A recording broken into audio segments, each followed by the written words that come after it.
The wind in the Arizona Territory has a voice. On most days, it whispers secrets of sun-scorched earth and forgotten canyons. But on the first day of the Great Blizzard of '88, it screamed. For Willa Hayes, a widow trapped in a cabin her husband had built with his own 2 hands, that scream was the only company she had. The world had shrunk to 4 log walls and the ghost of a man she'd buried a year prior. But out in the blinding white, a different kind of ghost was fighting to be heard. A sound that would cleave her life in 2. It wasn't the howl of a wolf or the shriek of the wind. It was the frail, desperate scream of a baby, a cry that would force her to choose between the safety of her solitude and the soul of the West itself. The blizzard did not arrive. It materialized. One moment, the sky over the Dragoon Mountains was the color of a bruised plum, a silent, ominous warning. The next, the world dissolved into a churning vortex of white. Willa Hayes watched from her small window as the familiar shapes of her homestead, the sturdy corral, the lone skeletal cottonwood, the path to the well were devoured by the storm. It had been a year since she'd buried her husband, Thomas. He had been a strong man, a man who seemed to understand the rhythms of this harsh land, his silence as deep and steady as the mountains themselves. He had built this cabin with an axe and his own stubborn will, promising her a life carved from the wilderness. Then a rattlesnake coiled in the woodpile had turned that promise to dust. Now Willa was the one who had to be stubborn. Leaving would mean admitting defeat, not just to the land, but to the crushing weight of her grief. So she stayed a solitary woman, clinging to the edge of the known world. The first day of the blizzard was a battle of attrition.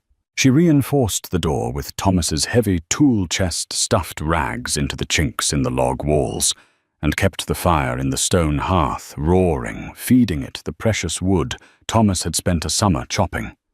The wind was a physical presence, a malevolent entity trying to tear its way inside. It clawed at the roof, rattled the single glass pane, and screamed down the chimney, making the flames dance like panicked spirits. By the second day, the world outside had ceased to exist. There was only the white fury and the groaning of the cabin's timbers. Willa's routine became primal: feed the fire melt snow for water check on her dwindling food supplies. The isolation was a heavy blanket, suffocating her with memories of Thomas's laughter and the phantom scent of his tobacco. She found herself talking to him, her voice hoarse in the roaring silence. "You'd know what to do, Thomas," she murmured, staring into the fire. "You'd just hitch your trousers and face it down. I'm not sure I'm strong enough." It was on the evening of the 3rd day that she heard it. At first, she thought it was a trick of the wind, another voice in its hellish chorus, a thin, high-pitched wail that seemed to pierce through the storm's deep bass drone. She froze her hand halfway to the log basket. She held her breath, listening. The wind shrieked, and for a moment there was nothing. Delirium, she thought.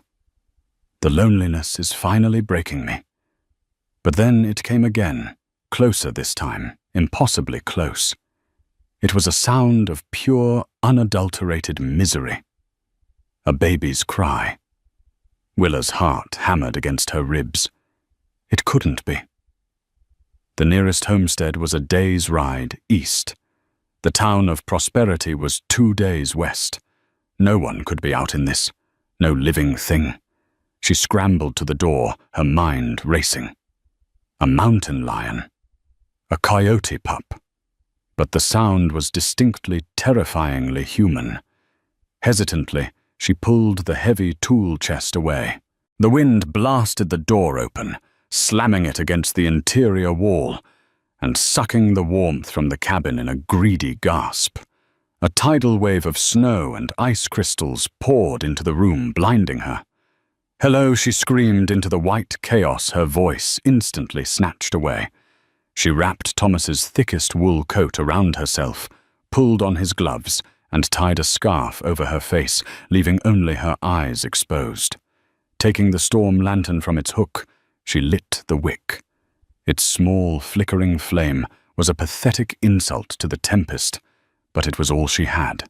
She stepped outside, and the storm hit her like a physical blow, stealing her breath and trying to tear the lanternmas from her shrapnel. The world was a formless, roaring void. She couldn't see more than 3 feet in front of her. The snow was already up to her thighs, a treacherous, shifting sea. The cry came again to her left, somewhere near the snow-buried fence line. Driven by an instinct she didn't know she possessed, she waded into the blizzard. Each step was a monumental effort.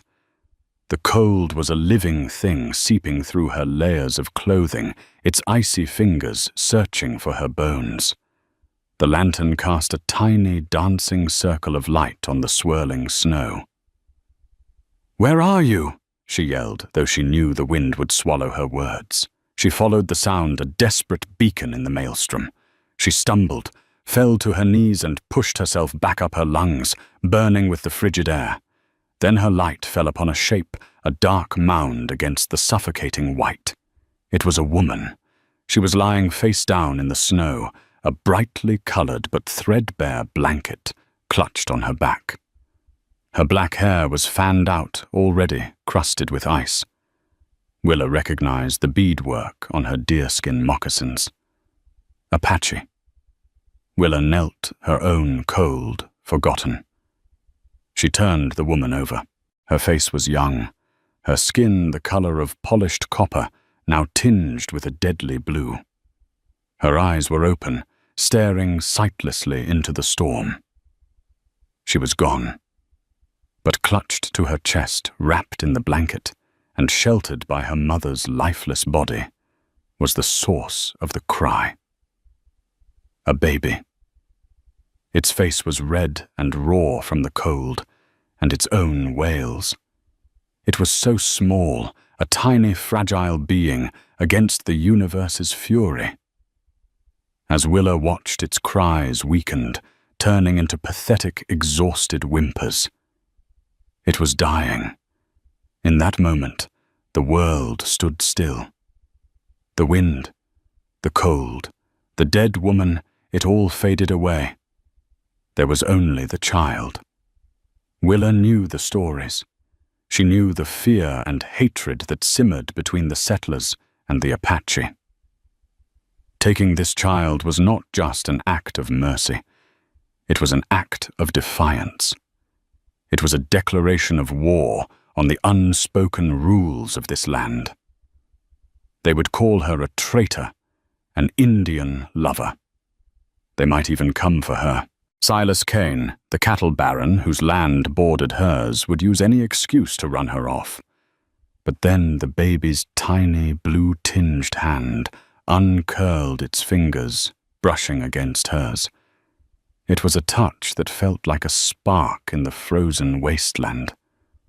Thomas's voice echoed in her memory, a quiet evening by the fire. Everyone deserves a chance to see the sunrise, Willa, no matter who they are. Her choice was made. With tears freezing on her cheeks, she gently pried the baby from its mother's arms. "I'm so sorry," she whispered to the still face, a promise and a prayer. "I'll protect your child."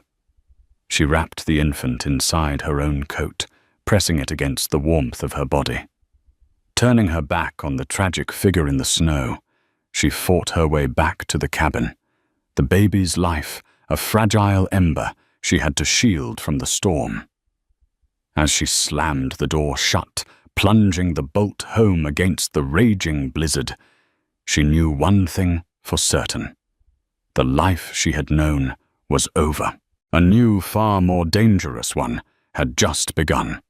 The warmth of the cabin was a shock after the Arctic fury outside. Willa stumbled towards the hearth, her body trembling, her mind a whirlwind of fear and adrenaline. She gently laid the swaddled infant on the bearskin rug.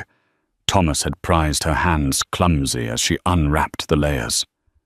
The baby was a boy. His skin was dangerously cold to the touch, and his breathing was shallow, punctuated by a rasping cough that tore at Willa's heart. Panic, cold and sharp, seized her. She was a homesteader, not a midwife. She knew how to mend a fence and shoot a rifle, but she knew nothing about saving a dying child. "Oh, Thomas, what have I done?" she whispered to the empty room. But there was no time for doubt. She looked at the boy's small, still face, and a fierce, primal protectiveness washed over her. She would not let him die. Her first instinct was warmth. She stripped off his damp deerskin wrappings, her hands hesitating for a moment at the intricate beadwork and the small medicine pouch tied with a leather thong around his neck. It felt like a violation, but a necessary one. She wrapped him in the softest of her own linen shifts and held him close to her own skin, covering them both with a heavy wool blanket. She sat in the rocking chair, her back to the fire, creating a cocoon of shared body heat. For hours she sat like that, rocking rhythmically, humming tuneless lullabies her own mother had sung to her. The baby was terrifyingly still, at first his life hanging by a thread. Willa could feel the cold leaching from his small body into hers. She pressed her ear to his chest, listening to the faint, fluttering heartbeat, praying with an intensity she hadn't felt since Thomas's funeral. Slowly, miraculously, a change began. The blue tint in his lips and beneath his fingernails began to recede, replaced by a healthier, if pale, hue. His breathing deepened, the rasp lessening. He stirred his tiny fists, clenching and unclenching. The next challenge was hunger. What could she feed him? She had flour, salted pork, dried beans. Nothing for an infant. Then she remembered the goat. Bessie, her stubborn, ill-tempered nanny goat, was her last living livestock. Her milk was rich. It was a risk, but she had to take it. She settled the baby, now much warmer, into a makeshift cradle she fashioned from a crate, lining it with her softest petticoats and placing it near the fire. Then she braved the short but treacherous path to the lean-to that served as a barn. The journey took her 10 minutes, fighting against the wind and snow, and when she returned, her face raw and her hands numb. She was carrying a pail with a precious cupful of warm milk. She fashioned a crude teat from a piece of clean leather, carefully dripping the milk into the baby's mouth. He choked at first, then, guided by instinct, began to suckle weakly. It was the most beautiful sight Willa had ever seen. As he drank, his dark, almond-shaped eyes opened and looked directly into hers. They were deep, ancient eyes, full of a wisdom that seemed impossible for one so young. In that gaze, Willa felt a connection, a silent understanding that transcended language and culture. For the next 2 days, as the blizzard raged on, the cabin became a sanctuary, a world unto itself. Willa's life found a new rhythm revolving entirely around the child. She fed him, she cleaned him, she kept him warm. The constant demanding presence of this new life pushed aside the spectre of her grief. The silence was no longer empty. It was filled with his soft breaths and occasional strengthening cries. She found herself talking to him constantly, telling him about Thomas, about the wildflowers that grew in the meadow in spring, about the shapes she saw in the clouds. He needed a name. Calling him the baby felt wrong. She couldn't know his true name, the one his mother would have given him. So she gave him a temporary one, a name of hope. She called him Asa, an old name from a book her mother owned, meaning healer. for in saving him, he was also healing her. On the 5th morning, the wind finally died. The silence was as jarring as the previous roar had been. Willa opened the door to a world transformed. Everything was buried under a thick, pristine blanket of white. The sun was brilliant, glinting off the snow with a blinding intensity. The air was crisp and clean. They had survived. Asa, cradled in her arms, gurgled happily at the sight of the bright light pouring into the cabin. Willa felt a surge of triumph, of pure, unadulterated joy. Her joy was short-lived. Later that day, as she was clearing a path to the woodpile, she saw him. A lone rider silhouetted against the snow-covered ridge to the west. He wasn't moving, just watching. Even from a distance, she could tell he was a white man, a tracker, by the look of his horse and the long rifle resting in the crook of his arm. Her blood ran cold. It had to be one of Silas Kane's men. Kane, a man as rapacious as the vultures that circled his slaughter pens, had been trying to buy her out for months. He claimed her small plot was essential for his cattle empire. But Willa knew the truth. Thomas had discovered a year-round spring in the northern corner of their property, a treasure more valuable than gold in this arid land. Thomas had kept it a secret, but secrets in the West had a way of seeping out. The rider sat there for a long, unnerving hour before finally turning his horse and disappearing over the ridge. Willa's hand went to the rifle, leaning against the cabin wall. The blizzard had been a battle against nature. Now she feared the battle against man was about to begin. That night, unable to sleep, she was tidying Thomas's belongings, a ritual of remembrance she hadn't been able to perform in months. In the bottom of his old trunk beneath his spare shirt and a worn Bible, her fingers brushed against something hard. It was a small, leather-bound journal she had never seen before. She opened it. Thomas's familiar blocky script filled the pages, but he wasn't writing about fence posts or crop yields. He was writing about the Apache.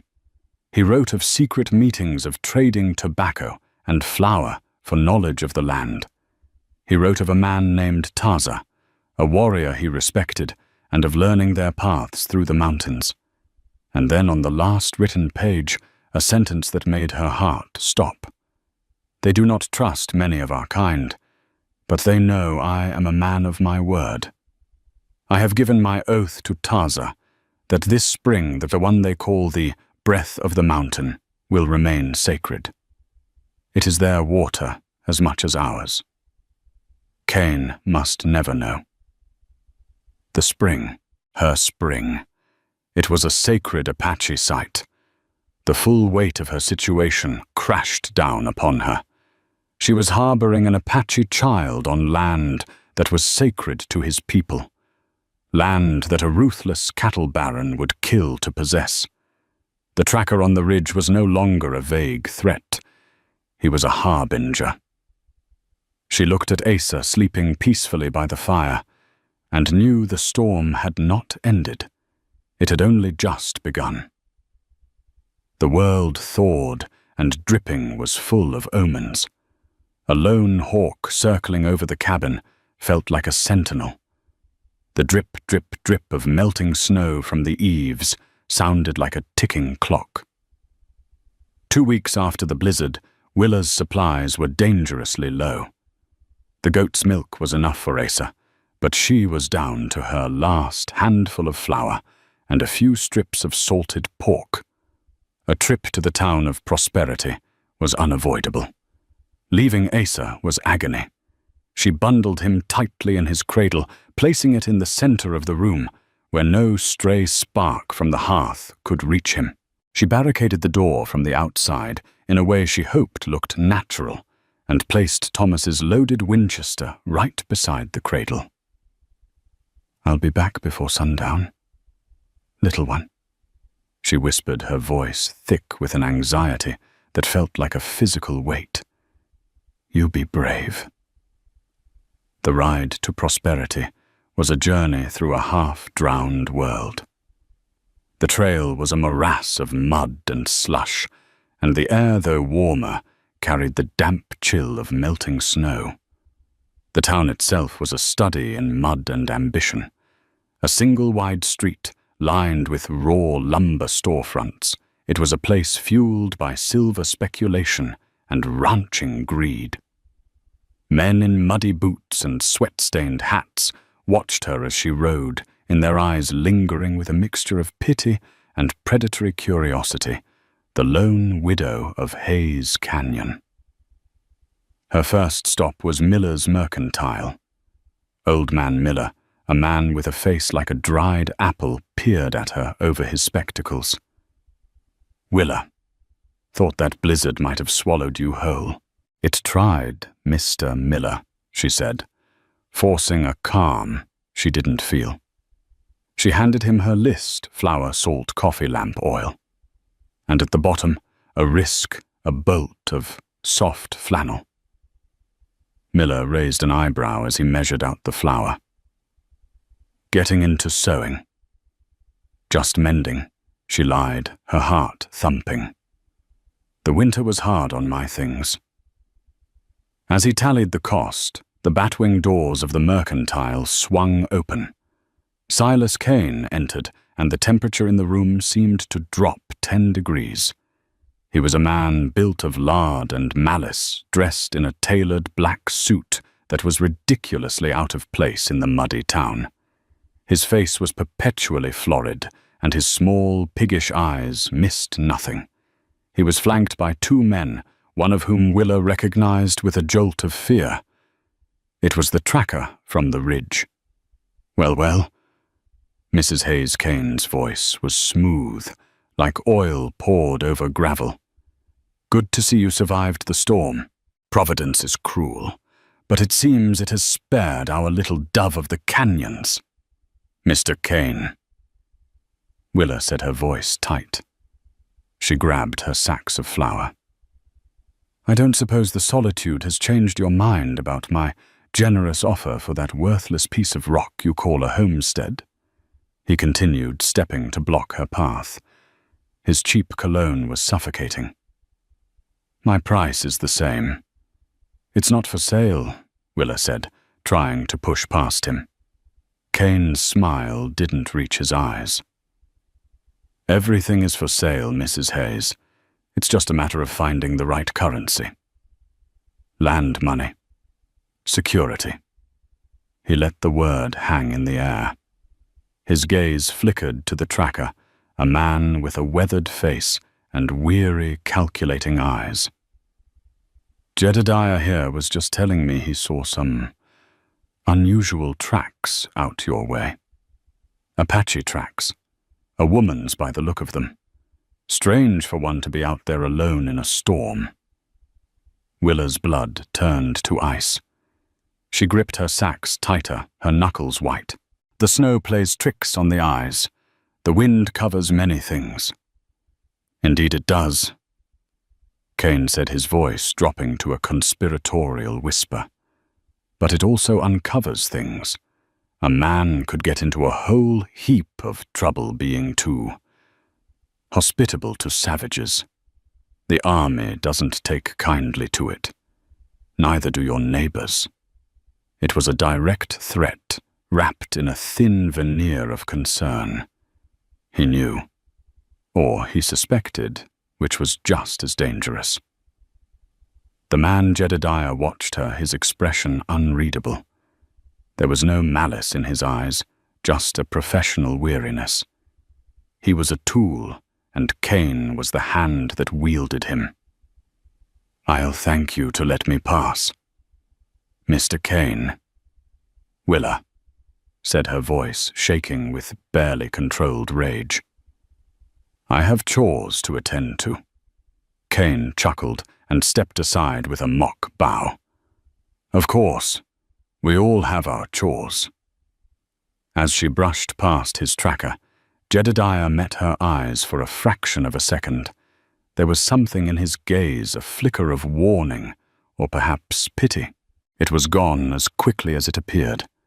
Willa fled the mercantile, her heart pounding a frantic rhythm against her ribs.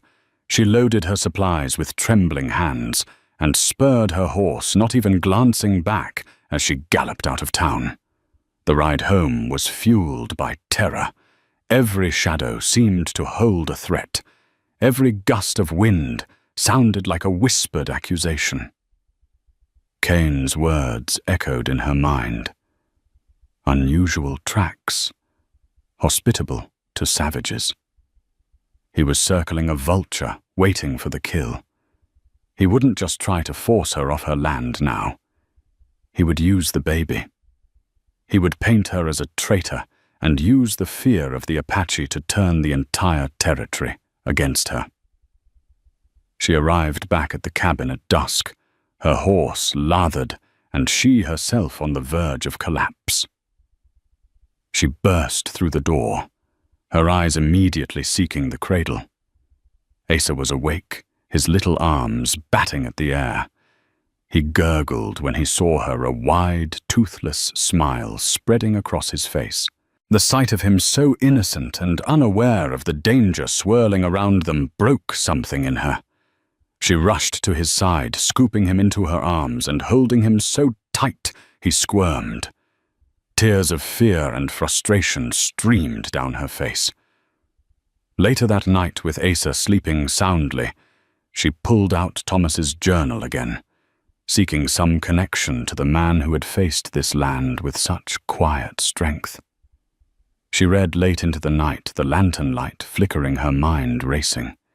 She read about his respect for the Apache's resilience, their knowledge of the unforgiving landscape.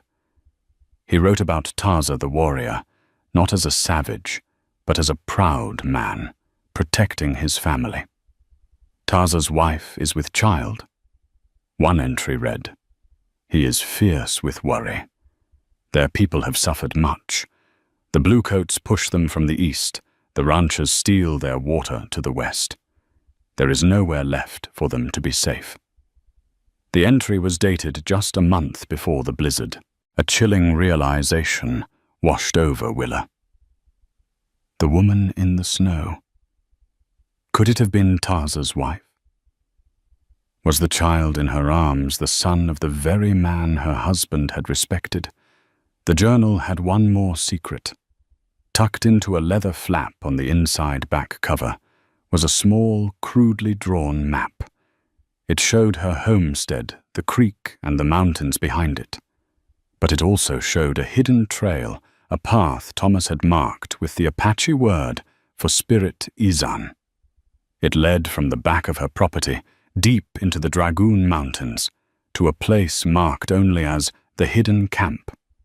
This was it. This was the connection Thomas had left her. It wasn't just a map. It was a lifeline. Or a fuse. She didn't know which. Suddenly the howl of a coyote split the night, sharp and close. Then another answered from a different direction, and a third. But this was no coyote pack. The calls were too regular, too precise. They were signals. Willa's heart leaped into her throat. She ran to the window, peering into the moonlit darkness. She saw nothing but shadows and snow, but she knew they were there. Just as Kane's man had been watching from the ridge, someone else was watching now. The Apache had come. They did not storm the cabin. They simply appeared. One moment the moonlit snowfield behind her home was empty. The next it was occupied by a dozen silent, formidable figures on horseback. They were ghosts conjured from the moonlight, and shadows armed with rifles and a palpable aura of grief and anger. Willa stood frozen in the center of her cabin, the sleeping form of Asa clutched tightly to her chest. Her own Winchester was propped by the door, but she knew it was a fool's hope. This was not a fight she could win with a gun. For a long time, nothing happened. The warriors sat on their horses, their faces grim and unreadable in the pale light, their breath pluming in the cold air. They were watching the cabin, their stillness more terrifying than any war cry. They were waiting. At their head sat a man who radiated an authority that was both fierce and sorrowful. He was lean and powerfully built, his face a mask of chiseled granite, etched with lines of hardship and recent pain. His eyes fixed on her cabin burned with a cold fire. Willa knew with a certainty that chilled her to the bone that this was Taza. She had a choice. She could cower inside, wait for them to make the first move, and likely die in a hail of bullets and splintered wood. Or she could face them. She looked down at Asa. His life depended on the next few minutes. Taking a deep, shuddering breath, she made her decision. Leaving the rifle where it was, she unbolted the door and stepped outside onto the small porch. The cold air hit her face. She held Asa protectively, making sure the blanket was wrapped securely around him. Her appearance caused a subtle shift in the riders. A low murmur passed through them. Rifles were gripped tighter. Taza's gaze narrowed, locking onto her. He saw the bundle in her arms, and his face, already a mask of grief, seemed to harden further. He dismounted in a single fluid motion and began to walk towards her, his steps deliberate and menacing. 2 other warriors dismounted and fanned out behind him, their rifles held at the ready. Willa's heart hammered so hard she thought it would break through her ribs. She stood her ground, her body trembling but her resolve firm. She would not show fear. She would not look like a thief. Taza stopped 10 feet from the porch. He was even more intimidating up close. The grief in his eyes was a raw, open wound, but beneath it was a warrior's deadly focus. He said nothing, simply staring at her, his eyes flicking from her face to the bundle she held. The silence stretched thin and taut. Finally, Willa found her voice speaking clearly and steadily into the frozen air. "Your wife was a brave woman," she said. The words were simple, inadequate, but they were the only truth she had to offer. She saved her son's life with her own. I found them in the storm. She was already gone. Taza's expression did not change, but a muscle twitched in his jaw. His eyes burned into hers, searching for a lie. "I brought him in." Willa continued, her voice gaining strength. "I kept him warm. I fed him. I have tried to honor the spirit of his mother." One of the warriors behind Taza spat a single harsh word in Apache. Willa didn't need to understand the language to know its meaning. Liar. Taza held up a hand, silencing the man. He took another slow step forward, his eyes never leaving the bundle. "You steal our children," he said, his voice a low, dangerous rumble. It was not a question. It was a statement of fact, the core of a grievance that had cost hundreds of lives on both sides. "No," Willa said, shaking her head. "I saved him. He would have frozen to death within minutes." As if on cue, Asa stirred in her arms. He let out a small, sleepy cry, a sound of contentment, not distress. He wriggled, pushing his head out from the blanket. His dark, curious eyes blinked in the moonlight. He saw the tall, imposing figure of his father, and for a moment, he was still. Then a look of recognition, faint and instinctual, crossed his infant features. He made a soft gurgling sound and lifted a tiny hand, reaching towards Taza. It was the turning point. The sight of his son alive, healthy, and clearly unafraid shattered Taza's icy composure. The mask of the implacable warrior cracked, revealing the grieving father beneath. A choked gasp of pain and relief escaped his lips. The tension in his shoulders eased, and the fire in his eyes softened to a smoldering ember of sorrow. He looked from Asa's face to Willa's, and for the first time, he truly saw her. He saw not a thief, but a woman alone, and surrounded by armed men who had not flinched. He saw the exhaustion etched around her eyes. He saw the genuine care with which she held his son. His name, Taza, said his voice rough with emotion. His name is Nodin. It means wind, for he was born in the great storm. I have been calling him Asa Willa, confessed quietly. It means healer. Taza nodded slowly, a flicker of understanding in his eyes. He took the final steps forward until he was standing right before her. He did not reach for the child. Instead, he reached out and gently touched the small medicine pouch still tied around Nodin's neck. His fingers lingered on it, a silent communion with his lost wife. My wife, Chilale.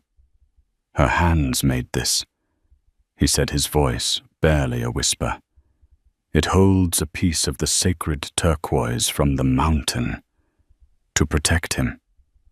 He looked back at Willa. It seems her spirit guided him to you. At that moment, from the ranks of the warriors, an older man with a face like a wrinkled map stepped forward. He spoke in the Apache tongue, his voice raspy but full of authority. Taza listened, then translated for Willa. Our shaman Goklaya says you have the heart of a mother, but the spirit of a warrior. He says you stood against the storm, and you stood against us all to protect a child that was not your own. Taza paused, his gaze intense. He says a woman who can command the spirits of winter and face down warriors to save a child is no ordinary woman. She is an Izanma. What does that mean? Willa asked. It means, Spirit Mother Taza replied. The name settled in the air, imbued with a power and significance that Willa could feel deep in her soul. The standoff was over. The immediate threat had passed. But as Taza finally reached out and took his son into his arms, holding him with a desperate, tender reverence, Willa saw the new, more complex reality of her situation.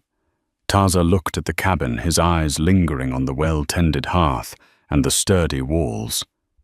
This land you live on, Taza said, his voice once again, holding a note of guardedness.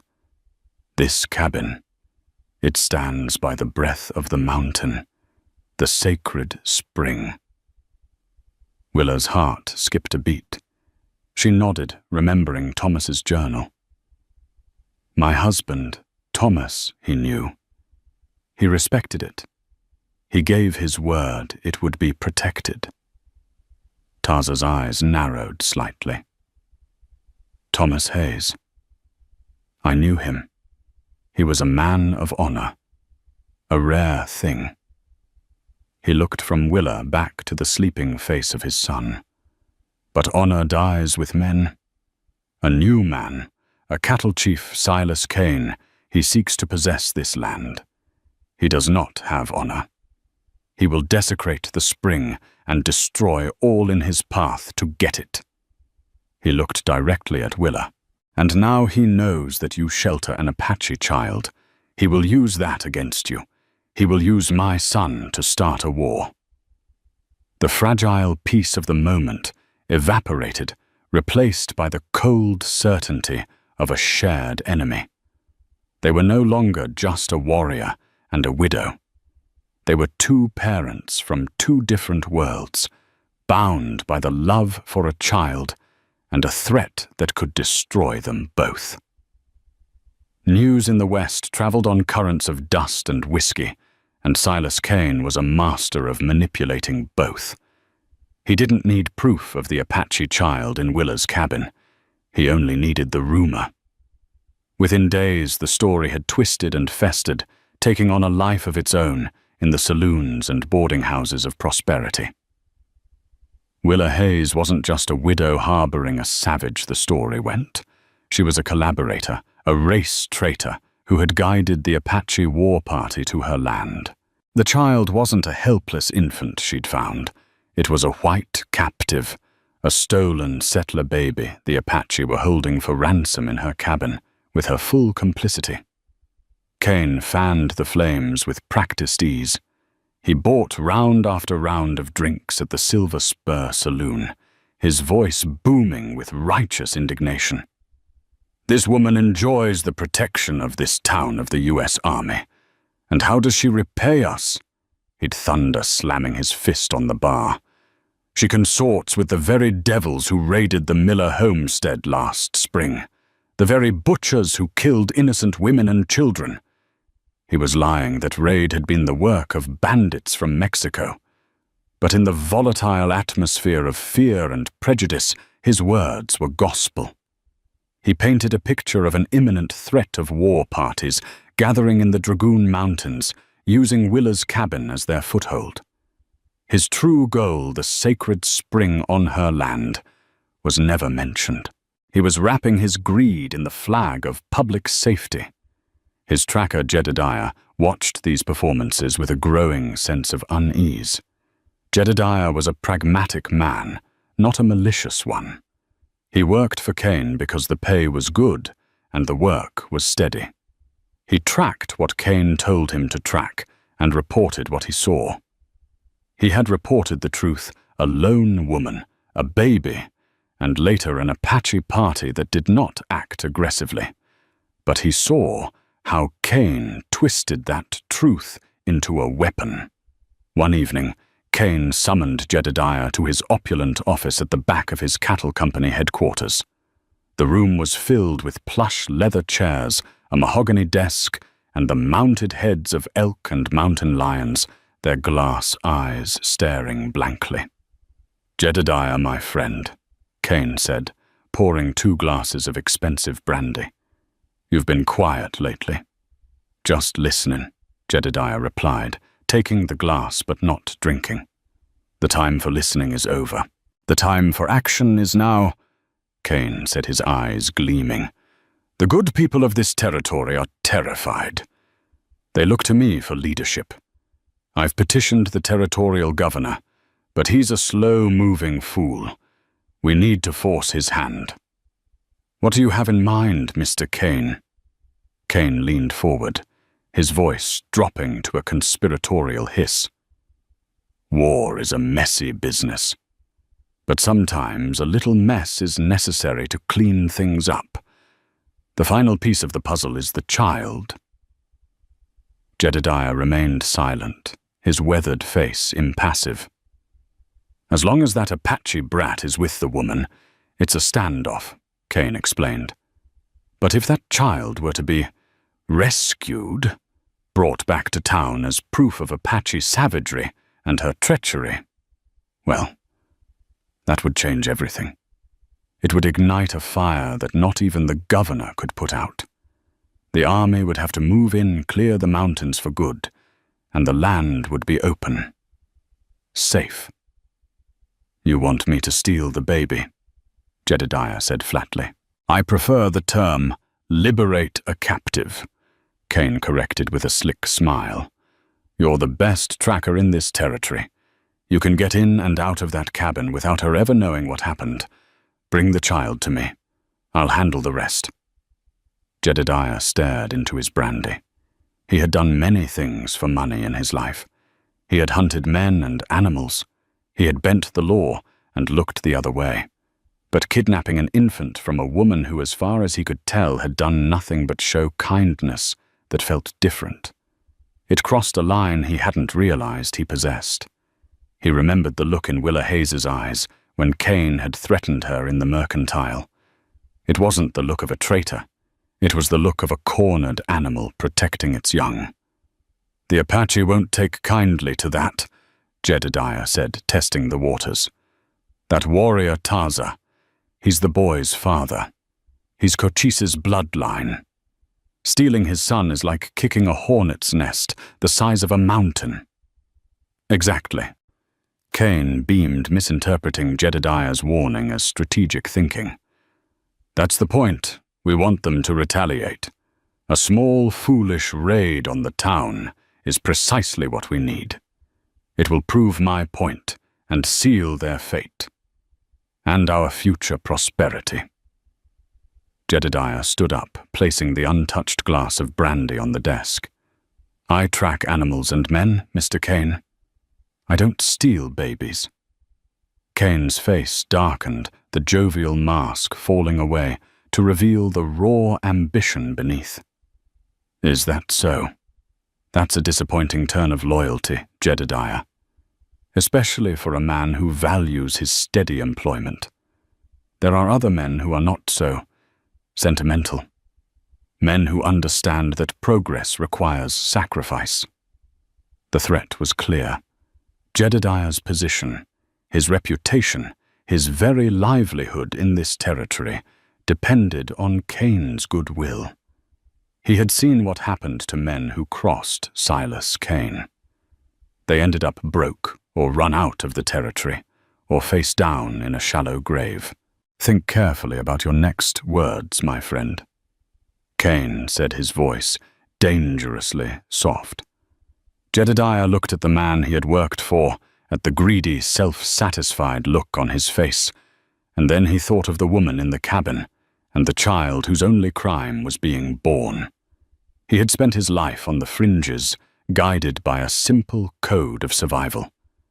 But Kane was asking him to betray something more fundamental. "I reckon my words are what they are," Jedediah said slowly, his hand moving almost unconsciously to rest on the butt of his pistol. "You'll have to find someone else for this job." He turned and walked out of the office, the weight of Kane's furious gaze on his back. He knew he hadn't just quit a job. He had made a powerful enemy. As he stepped out into the muddy street, he knew two things for certain. Kane would not be deterred, and the woman and the child were in more danger now than ever before. He had to warn her. But first he had to outrun whatever Kane would send after him.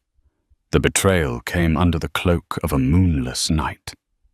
Kane, enraged by Jedediah's insubordination, had hired two hard-faced men from the saloon brothers named Caleb and Finn, known for their lack of scruples and their thirst for whiskey and violence. He didn't need Jedediah's stealth. He just needed the job done. Willa had fallen into a new routine, one of cautious vigilance. During the day she worked her homestead, always keeping an eye on the ridges, always keeping Asa close. At night, she barricaded the door and slept lightly the Winchester by her side. She had seen no sign of Taza or his warriors, but she felt their presence, a protective watchfulness from the mountains she couldn't see. It was Kane's men she feared. Her mistake was exhaustion. A full day of mending the corral fence had left her bone-weary. After putting Asa to sleep in his cradle, she had sat in her rocking chair, intending to rest her eyes for just a moment. She woke with a start. Hours later, the fire burned down to embers. The cabin was cold and silent, too silent. A primal scream of terror clawed at her throat. She leaped to the cradle. It was empty. The blanket was tossed aside. The small indentation where his head had rested was still there, but Asa was gone. "No," she whispered the word, a breathless plea. She scrambled to the door. The bar was still in place. The windows were latched. How? Then she saw it. A section of the floorboards near the rear wall, where the wood was softest, had been pried up from below. They had tunneled under the cabin like rats. They had taken him while she slept mere feet away. A wave of self-loathing and panic so intense it made her physically sick washed over her. She had failed him. She had failed his mother. She had failed Taza. She stumbled outside, screaming his name into the uncaring darkness, her voice raw with hysteria. Ese Nodin. There was no reply, but the echo of her own despair. She collapsed to her knees, her body racked with sobs. It was over. Cain had won. He had her son. But as she knelt there broken, a new feeling began to smoulder through the grief rage. A white-hot, furious rage that burned away her tears and her fear.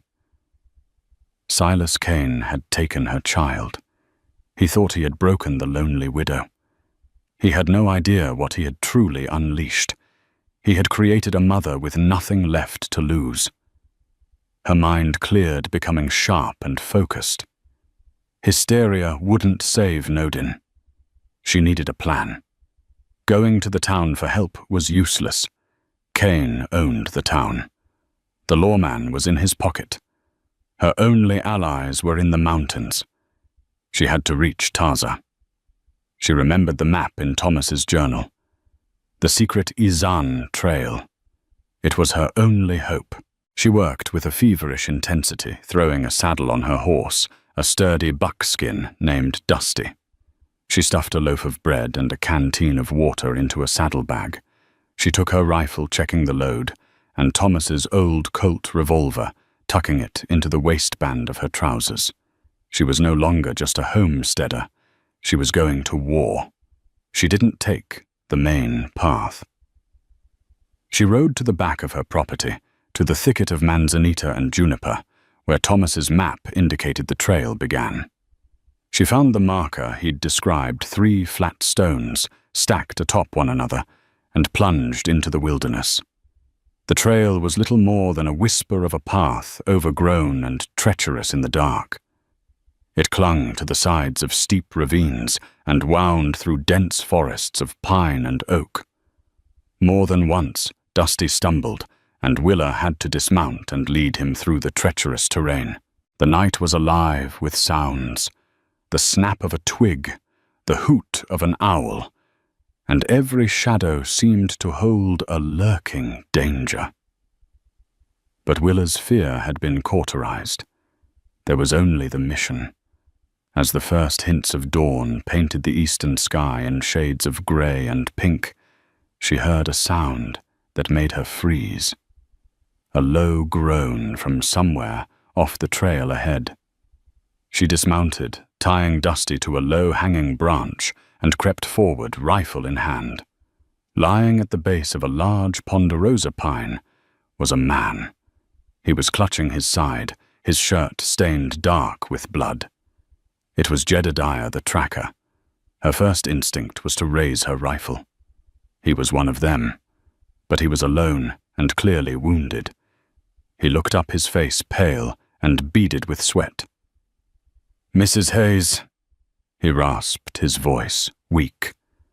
"Knew you'd take this path. It's the smart way." "Where is he?" she demanded, her voice cold as steel. "Where is my son Cain's men?" 2 brothers. Caleb and Finn Jedediah coughed a fleck of blood on his lips. "I tried to stop them. Figured Cain would send someone else after I refused him. I wasn't fast enough. They took the boy.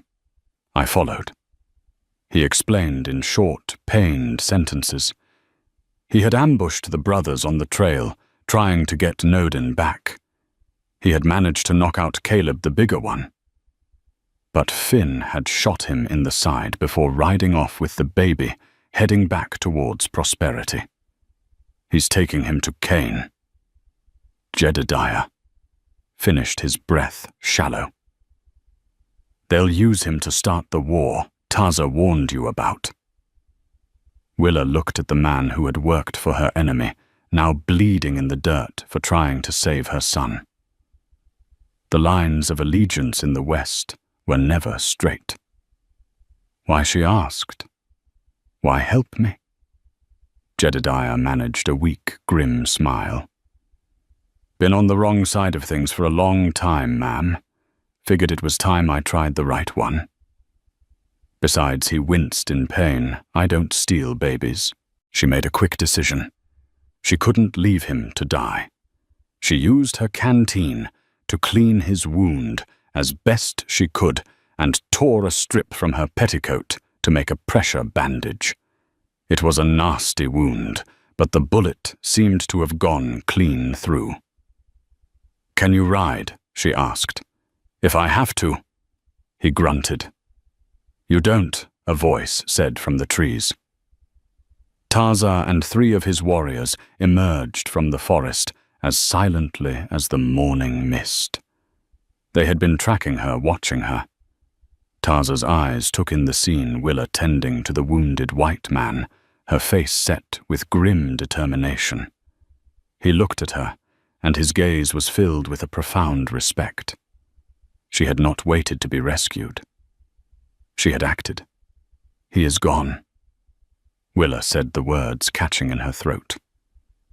"Cain has him." Taza's face became a thundercloud. He listened as Jedediah, despite his pain, recounted the story again. When he was finished, Taza knelt beside him.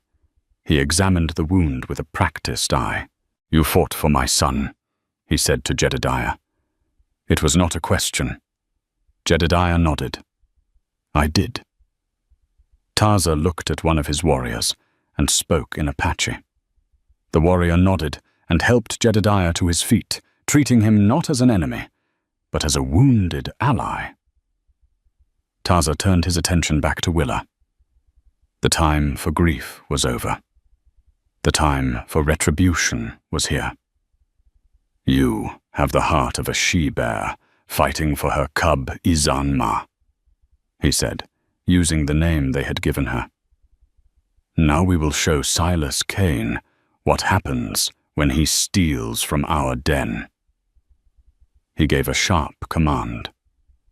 One of his warriors brought her a fresh horse, a wiry Apache pony, that seemed to dance with nervous energy.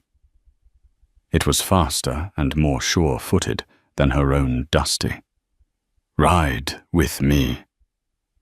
"Spirit." "Mother." Taza commanded, his voice ringing with the promise of vengeance. "We will bring our son home, and we will bring the thunder with us." As they rode, a war party materializing from the canyons to join them, Willa was no longer a widow from Ohio lost in the wilderness. She was a woman transformed by fire and ice, riding alongside a warrior chief, a mother on her way to reclaim her child, ready to unleash a storm of her own. Silas Cain, flush with victory, paraded the terrified Nodin through prosperity. "Here is the proof," he roared to the gathered crowd. "A white child stolen by savages." The lie, audacious and monstrous, took root. Fueled by fear and whiskey, a posse of 30 men formed ready to follow Cain to cleanse the mountains. They galloped out of town, a furious mob riding directly into a trap. Guided by Jedediah's knowledge of Cain's pride, Taza and Willa had chosen their ground. Serpent's Creek, a narrow box canyon with only one escape route. As Cain's posse thundered into the dusty wash, Apache warriors triggered a prepared rock slide, sealing the entrance behind them. The trap was sprung. The posse pulled up short in a cloud of dust and panic, enclosed by inescapable stone walls. From the far end of the canyon, Taza emerged on his horse, holding a calm Nodin in his arms. Cain stared, his face a mask of disbelief. "Men, look! He has the captive!" he screamed desperately, trying to cling to his narrative. "He has his son!"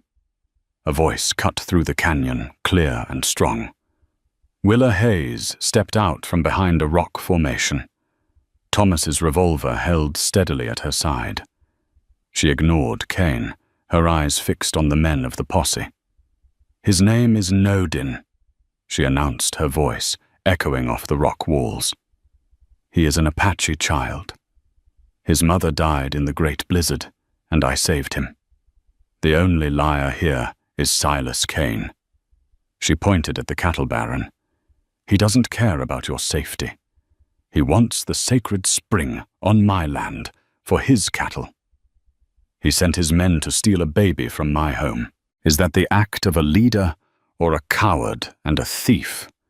The truth, simple and powerful, shattered the posse's righteous fury. They looked from the calm Apache father and child to the resolute woman they had misjudged, to the frantic, sweating face of Storm Kane. The lie was exposed.